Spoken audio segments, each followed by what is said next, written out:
Muito bem, voltando com o programa Vejam Só, e eu queria aproveitar esse momento para mandar um ósculo santo para uma telespectadora querida, Maiara, lá de Belém do Pará, né? Que Deus te abençoe, Maiara, e muito obrigado pelas suas palavras de incentivo, viu? O reverendo Marcelo Coelho, eu vou inclusive pregar agora esse mês de junho na igreja lá, que ele está pastoreando, uma igreja nova dele, no Jardim Regina, aqui na Grande São Paulo. Ele é fã do reverendo Ricardo. Foi seu aluno, não? Não aconteceu. Ele também era presbiteriana rica, né? Sim, fomos colegas de presbitério. Muito amigo meu. Então, o irmão reverendo Marcelo sempre está aqui conosco, sempre com temas difíceis, né? Ele que, além de tudo, é psicólogo, capelão, etc. Então, Deus abençoe, viu, reverendo Marcelo? Obrigado pela audiência e pelo carinho. Não assiste o Vejam Só quando vem, né? Também quando os colegas estão aqui. Vamos para o Reduto dos Evangélicos, aqui na capital paulista. Tem um monte de loja lá, nem todas as lojas vendem produtos. Deixa para lá. A repórter Carla foi até lá para saber deles, né, se a santidade é possível nessa vida. Ainda mais lá, né? Vamos lá. É possível alcançar a santidade nessa vida? Difícil, hein? É difícil. Se é difícil, por que então devemos buscá-la? Porque a Bíblia diz que nós temos que alcançar a estatura de varão perfeito, né? Para algum dia nós conseguimos alcançar, porque a Bíblia diz que todo homem é pecador. A santidade é pela fé, né? Tem que ter fé para chegar perto de Deus e ser santo, né? É uma decisão nossa, né?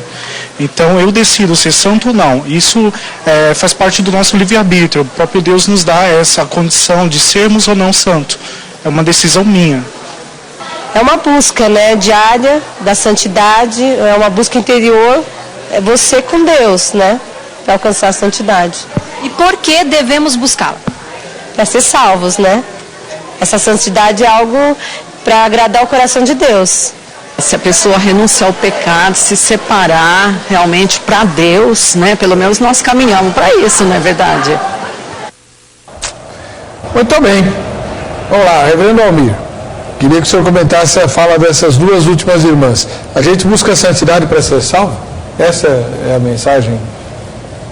Não devemos buscar a santidade para ser salvo. Nós somos salvos. Portanto, somos, então, santos, somos santificados. E por isso, então, nós devemos viver a santidade.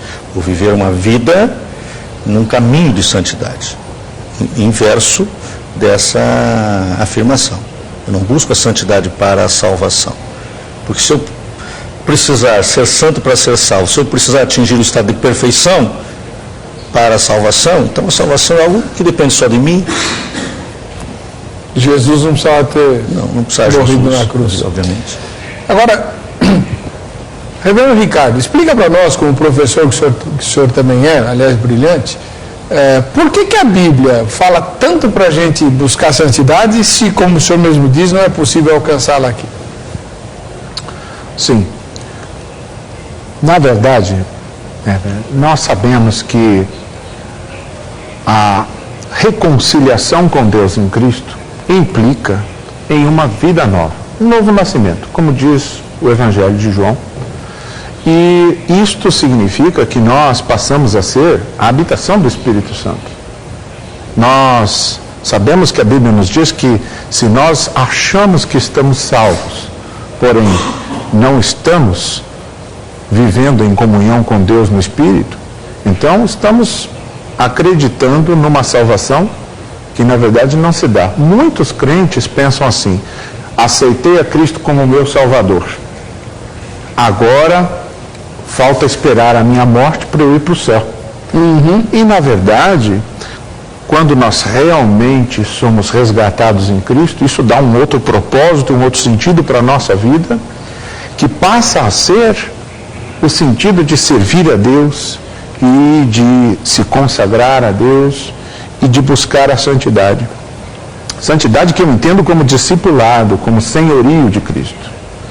Agora, Uma coisa muito importante que eu gostaria de deixar aos telespectadores é o seguinte: eu acredito, tenho pregado isso, tenho ensinado isso, que nós devemos deixar de acreditar na santidade, ou na santificação, melhor dizendo, pelo empenho do crente na luta contra o pecado, e sim na confiança de que Deus vai realizar a sua obra em nós.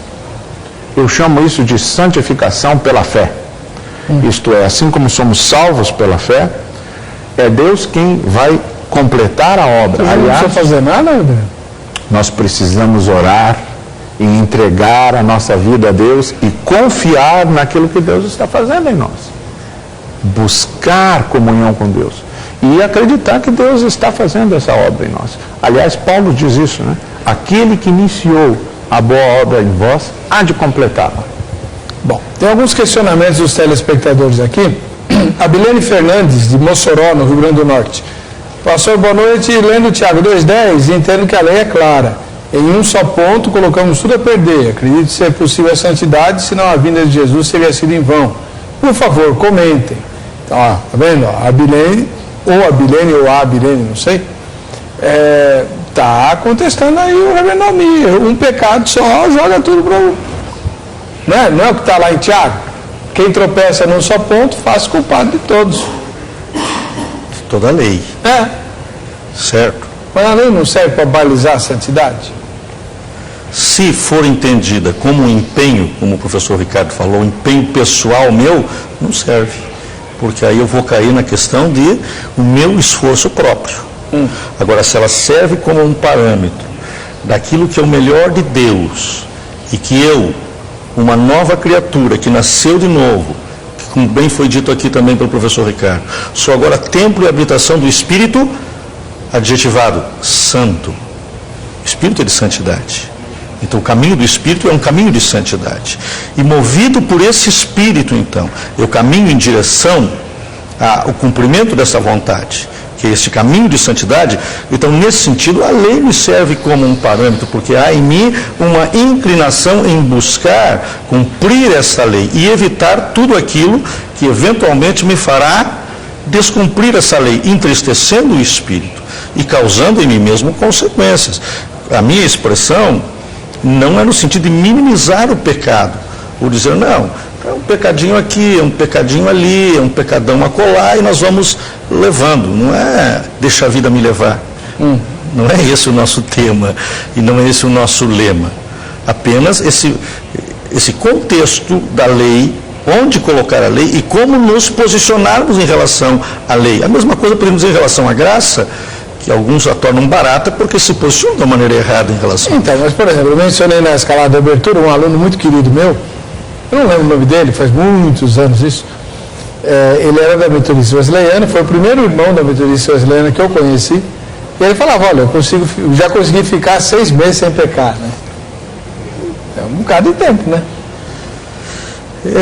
Eu quero entender, conhecê-lo e pedir que ele me explique o que significa para ele não pecar durante 6 meses. Ele defendia com unhas. Eu tinha ele na sala de aula e tinha um presbítero da Terceira Igreja Presbiteriana de Guarulhos.